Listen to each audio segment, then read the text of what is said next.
Hello, hello. Welcome back to the Lorethrough. Today we are handling episode 21, and we will be continuing with the Siofra Riverwell. Um, Not really a correction, but some of you may have been wondering why I only read the headpiece description for the spirit followers that we've been fighting, and the reason for that is that the descriptions are all the same. They say the same thing. The ancestral followers keep their distance from the Erd Tree, awaiting new buds. They are certain to sprout from their very flesh and indeed their souls. So, that's why I didn't look at the rest of it, because they all say the same thing, unfortunately. And then, last time we also got the map for the Siofra River, which I did not read. That was a mistake, but we will read it now. Alright, two great rivers flow beneath the lands between the Siofra and the Ansel. This vast region is said to be the grave of civilizations that flourished before the Erd Trees. So civilizations plural, and that they flourished, they were at their peak, their zenith, before the era of the Erd Tree. So that gives a little bit of credence to the two different architectural styles that we've seen thus far.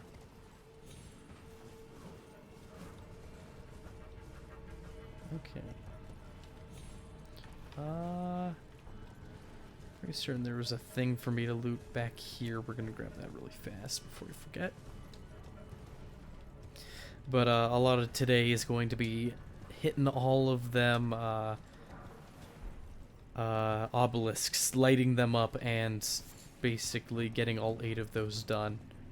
Not a whole lot in terms of lore. Be a little more gameplay.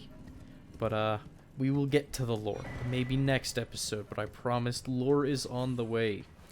The Weeping Peninsula had some nice revelations for us. And so I would like to have at least a little chat session with most zones upon completion, kind of like we had the last handful of episodes. So I wanted to show off the Scholar's Armament on these Clayman Harpoons, because the Clayman Harpoon comes with inherent intelligence scaling, even if we keep it as is. There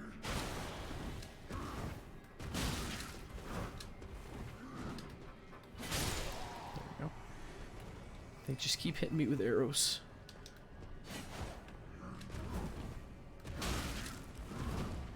Alright. Not really a fan of the twin spears. A lot of people like them. They work. That's why people like them.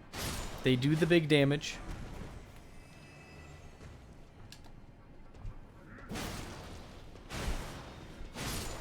There we go.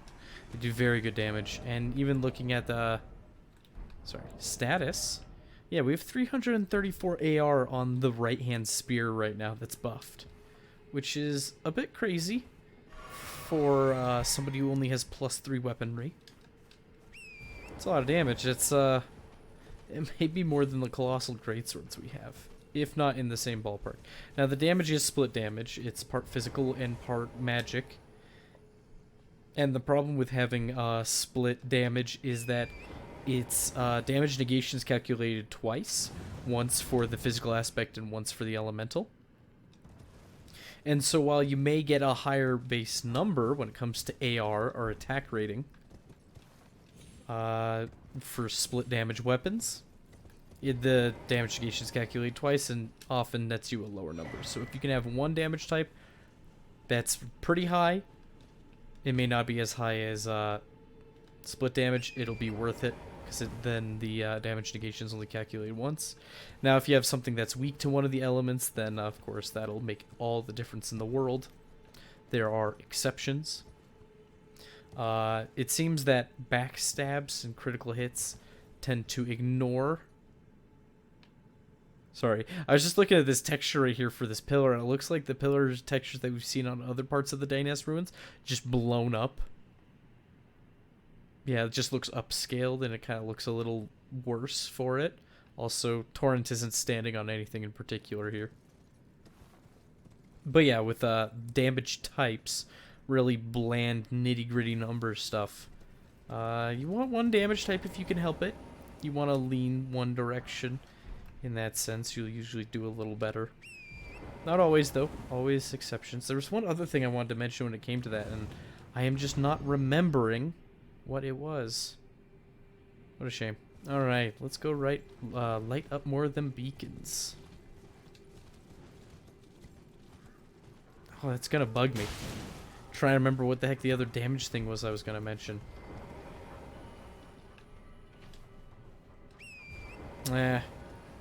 If it's important, I'll probably revisit it, like I will revisit many concepts during our adventures here.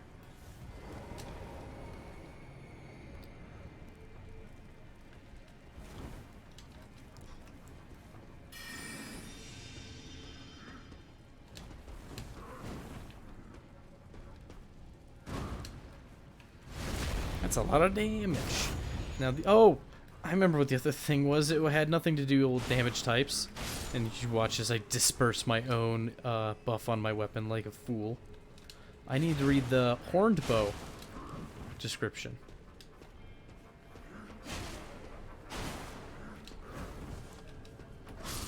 Okay. Oh, and all these fellows over here, clearly chilling with the animals. And the animals do not care. Kind of interesting.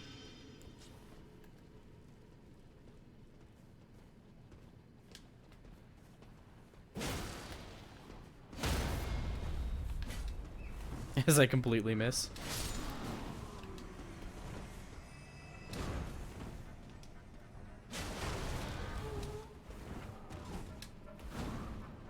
These guys that have their little teeth axes, they have some really long attack combos if they really get going. Also, smacking them, very unsatisfying sounding. Probably because they're spirits. But it makes like this dull whoosh noise. Smack the ghosts till they disappear. Brilliant idea. That can't go wrong. Okay. The horned bow, before I forget. Goodness me. Oh, and the inverted hawk heater shield. Goodness, I need to stop picking stuff up. Okay. And not reading it. A medium-sized metal shield, easier to handle than a kite shield. The inverted hawk is the emblem of the company of slaves ordered to explore the Eternal City. And so we saw, we found that it had remains of a camp that looked far newer, yet abandoned, than, or far newer than the civilizations around us, right? And so it seems that the inverted hawk is their symbol, so maybe we'll see more of that later. The only other place we've seen a lot of hawk memorabilia was Castle Morn, and we'll have a little more elucidated for us when we get to Stormvale Castle. As for the horn bow, longbow made from animal horn, wielded by the master hunters of the ancestral followers, imbues arrows fired with magic damage, reveals its true worth when used with magic-infused arrows. And one of the arrow types we found was the dwelling arrow. Arrow in which the spirits of small animals are thought to dwell. Deals magic damage. Used by the master hunters of the ancestral followers. So that's neat. Somehow they can use the small spirits, or the spirits of small animals. Oh, I should have showed it off. But, no, no, no. I'm sorry, pull out your bow. Pull out your bow.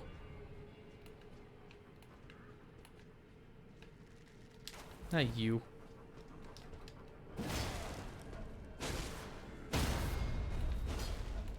I turned around at the last moment. I was really hoping to... Oh, he's golden eyes.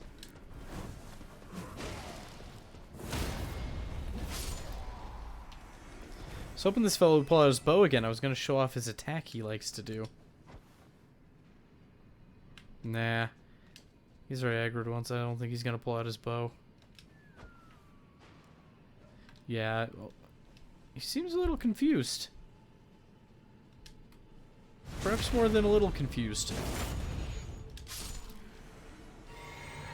Okay, and up here...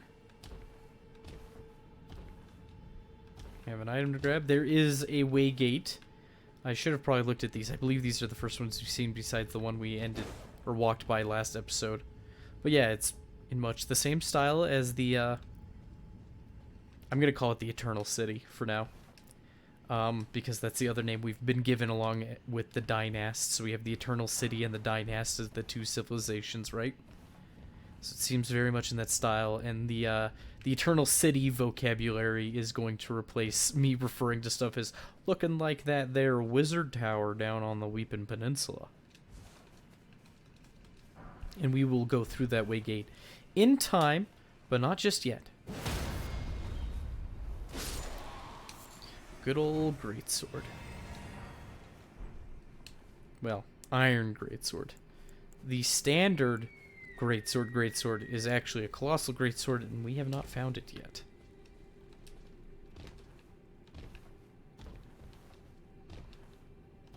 Just doing some item grabbing. Okay. So you may have noticed me jumping up them rocks. It took a moment. I think if you guard while sprinting... That's not it. Never mind. I remember hearing a thing, or I remembered hearing a thing, that if you're guarding while running, it seems to do better for traversing terrain, but that doesn't seem to be true at all. Maybe it's a certain type of terrain. Okay. Coming over here, we have two of those orbs. Communal orbs will make them both angry and then strafe them because Torrent gives us that ability. Trivializing them. If you're on foot, then they can be a much bigger chore.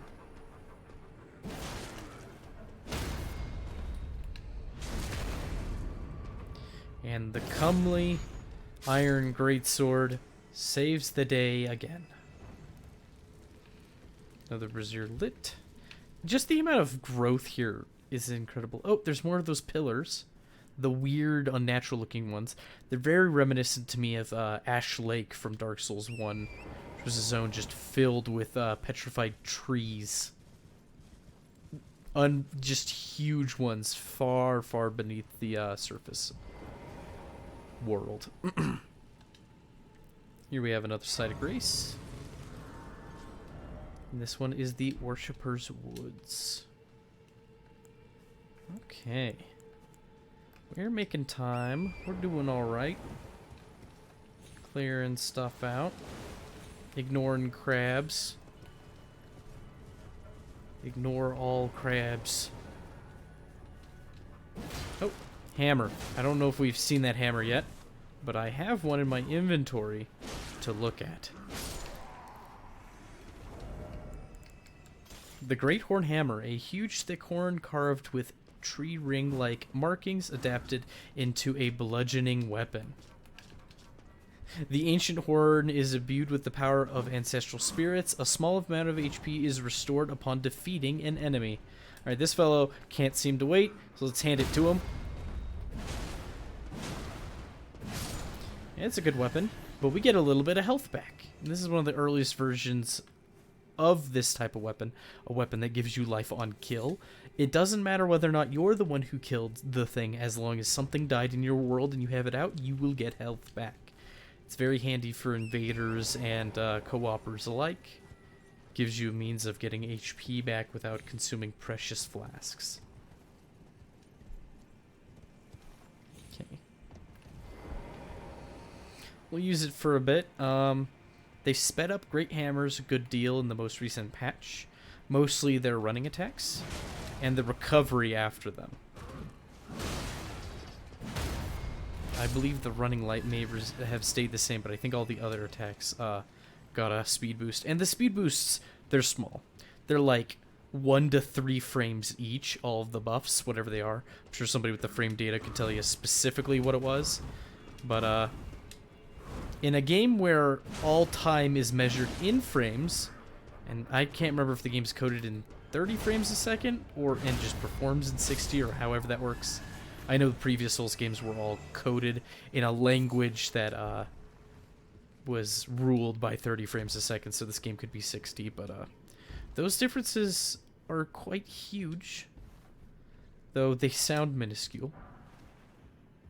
More notably, like the rapier, the light rapier. I believe one of its attacks, probably its light attack, neutral light attack, has like 14 frames of startup before the damage starts, or something like that. And that is a very small window that is, well, essentially a fourth of a second. So, very fast. And that's the startup before the attack, I should specify. Here we have another merchant in his sad little camp here. And he's playing more of that music, them dulcet tones. I didn't mean for that. I meant to get off the horse. Get off my high horse. I meant to stare at the use the telescope to stare at the hand. That's at the end of the bow. It seems interesting that in the item descriptions we've read, we've heard instances mostly of the 2 fingers. And 1 instance of the 3 fingers. And these fellows here have a hand at the end of their bow. Their back scratcher for their instrument.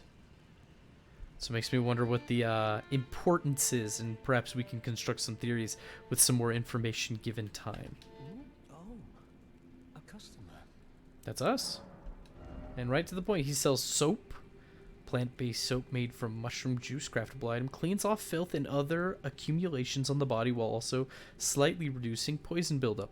Filth covering the exterior eventually seeps inside, soiling one's very spirit. So if you have blood covering your character model or mud or sludge or something, you can use this to clean it off for vanity's sake. Or if you've accidentally rolled in a poison swamp or pond, and your poison accumulation continues to build because you've rolled in it and you've let your head go through the sludge, you can use this to clean it off and stop that process. We'll get 1.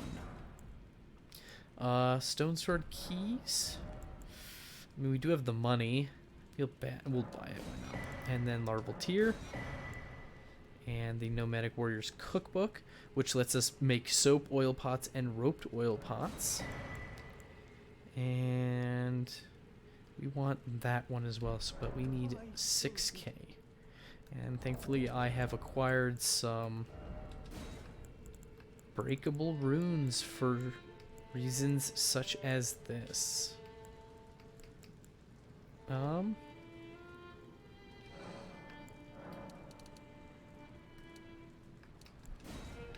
Just break an obscene number of these. There we go. Just find them all over the place. We want that, and we may not use it, but we want the shotel. Curved sword with a severely hooked blade. Its attacks can slip through an enemy's guard. Made to hunt down humans, this weapon requires high dexterity wield effectively, and sure enough, it takes 19, and we do not have that. We may at some point in time, but not now. Okay.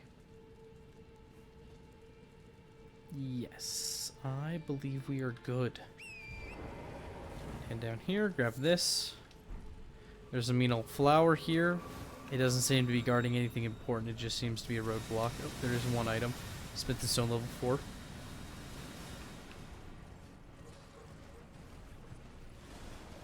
Some octopuses guarding the area.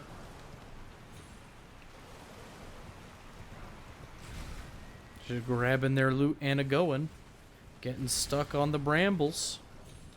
Avoiding the octopi because they have very mean attack patterns where they just keep going and going, and their whole body is the hurt box or the hit box, and it's just misery to fight against. Okay. I feel like there was something to grab out here. Where is that exactly? Or maybe I'm confused. Oh, here it is. Level 2 Smith and Stone. Need all those we can get so we can hopefully break out of the cycle of being stuck at level 3 with our weapons. Here we have a beetle. We can play croquet with him for a minute. We don't know how to play croquet, but, you know, attempting is half the fun. And we find square off. We've seen that on a number of straight swords. One of my favorite Ashes of War. Very basic. Hits like a truck, and also gives you the ability to break the guards presented by shields. Okay.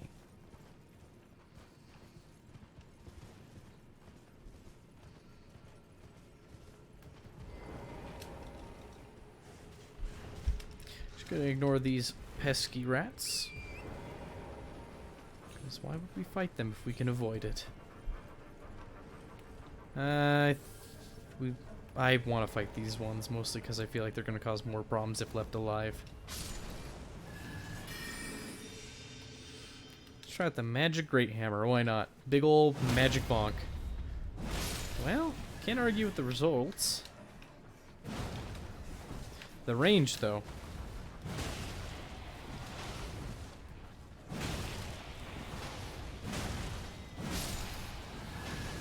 Get our stamina back.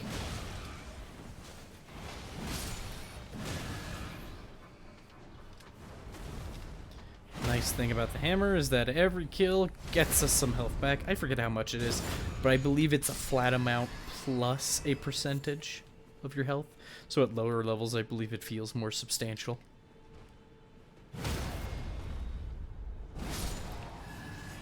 That worked well. What did he have to drop?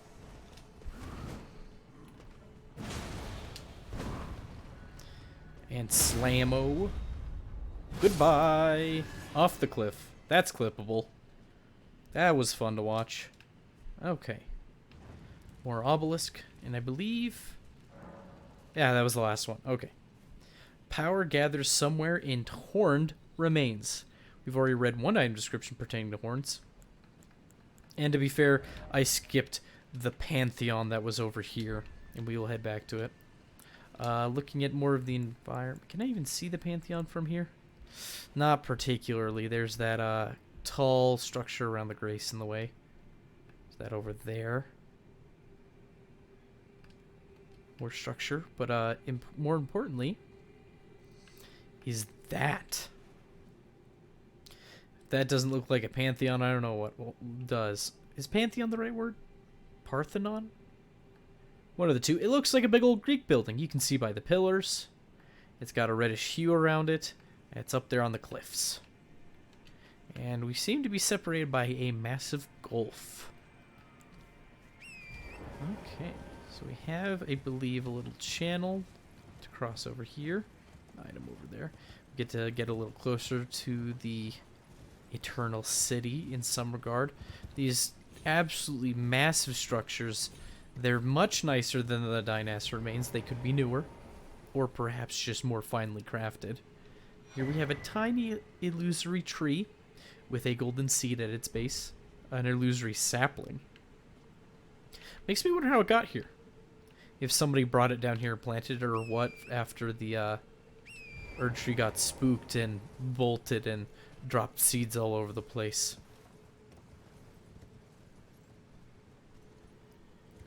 I hate narrow walkways, but it's part of life. And here we find another stone sword key. I am full of stone sword keys now, which we're going to need one to access the dungeon that was attached to the tutorial area, and we will do that before heading to Stormvale Castle, once we are done with the CO for Riverwell, of course. But, just looting and picking stuff up. We have a lot to look at and a lot of mystery. It's, set dressing, I suppose, without the set. Just the dressing. We don't know why this is all here or what it means. We just know that there are ancient civilizations down here. And we don't know what it could be referencing. Another one of these camps with a nobleman in it. Perhaps he was a member of that inverted hawk cadre that was sent down here. Let's see. The inverted hawk is the emblem of the company of slaves ordered to explore the Eternal City. So, makes me wonder if that's in any way connected or if that's just a different abandoned camp with a dead body in it. Who knows? Who knows? The only one like that I could say was the one we got it at, and I believe the body we pulled it off of did look like one of the noblemen, so likely connected.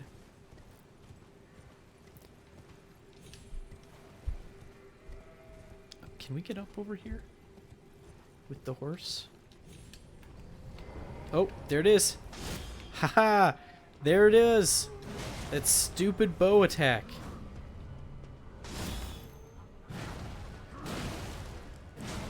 Why there's so many? What on earth? Ah, he hopped on my head. He Goomba stomped me.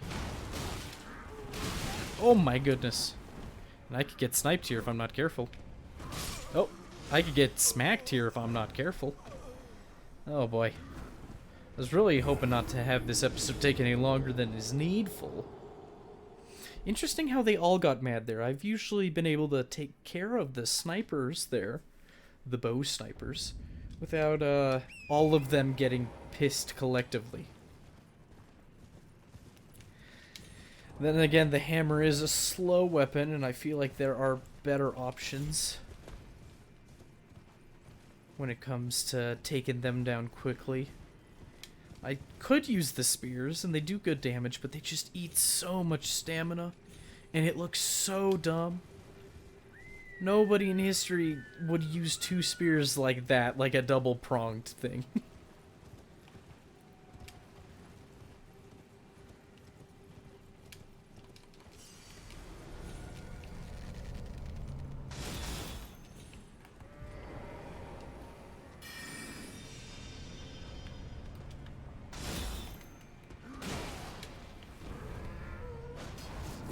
And the front. Oh wow, that got stuck in the nothing. I got stuck in the box of the collision box of the tree. Oh, thank you, collision box. Ow. Okay, you can't really strafe them.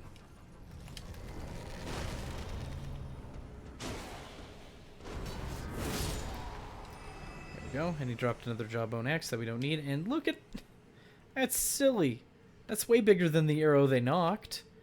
Did it grow 5 sizes mid-flight when it penetrated my elbow, ruining my hopes and dreams of ever being a carpenter forever? Who knows? I don't, because it's gone already. It's not there. You imagined it. There was never an arrow. You're crazy. Why are you still talking about it? Alright.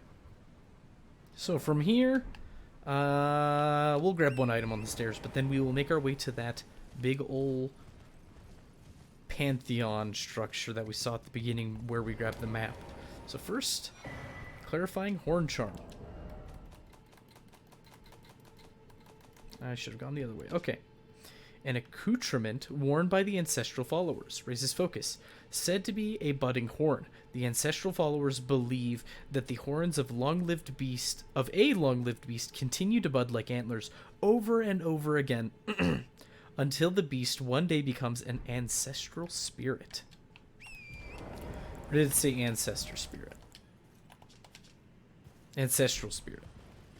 So something about things blooming and budding repeatedly, even in the horns. Very important to these fellows. So there's our level 3 ghost glovewort. Okay, I think that's it in terms of tasty items that we need here. Siofra Riverbank.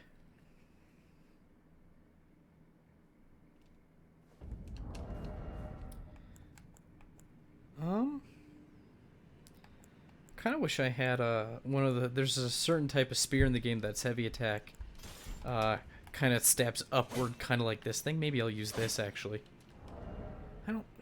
The graded pay doesn't feel right for this guy. I just have it just in case, but we'll make it work. We'll use it for this one fight. Yeah. Boost strength. Okay. Works for me.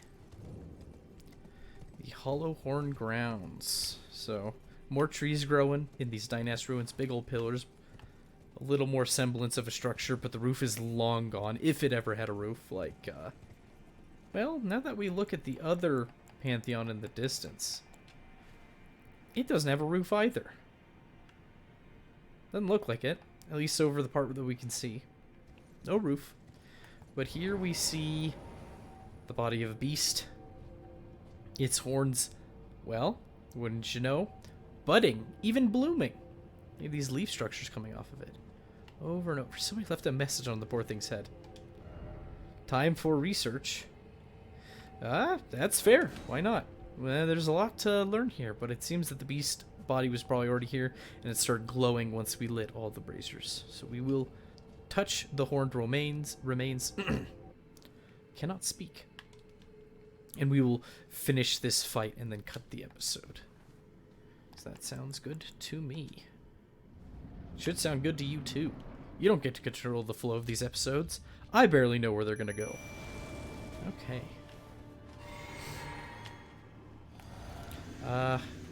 This might be a horrible idea trying to use magic, but we'll see. Any bonus damage is better than none, right?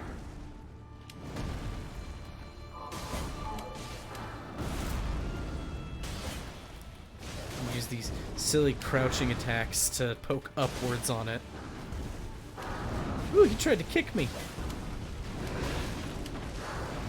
He's succeeding. Ooh. I need to get out of here.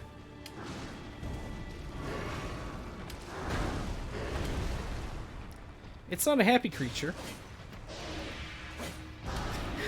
The second stab didn't make it. Oh, it feels bad. Let's try a magic missile. Oh, never mind. He's hopping. That upward strike is so very helpful. I guess sweeping attacks for his legs would also work.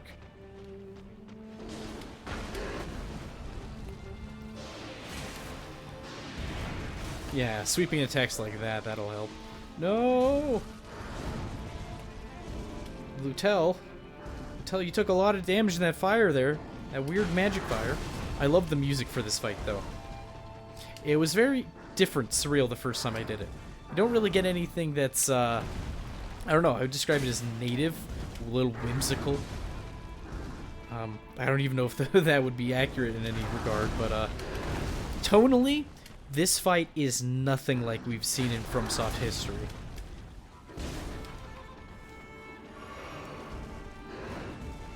I'm not doing a whole lot of damage to this thing.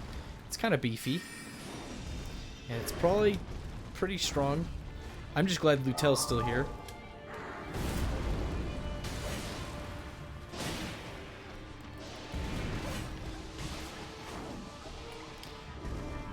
Maybe I need to be doing heavy attacks more and less crouch attacks. Yeah, there we go. My input. I don't know if it got 8 or if I'm just bad.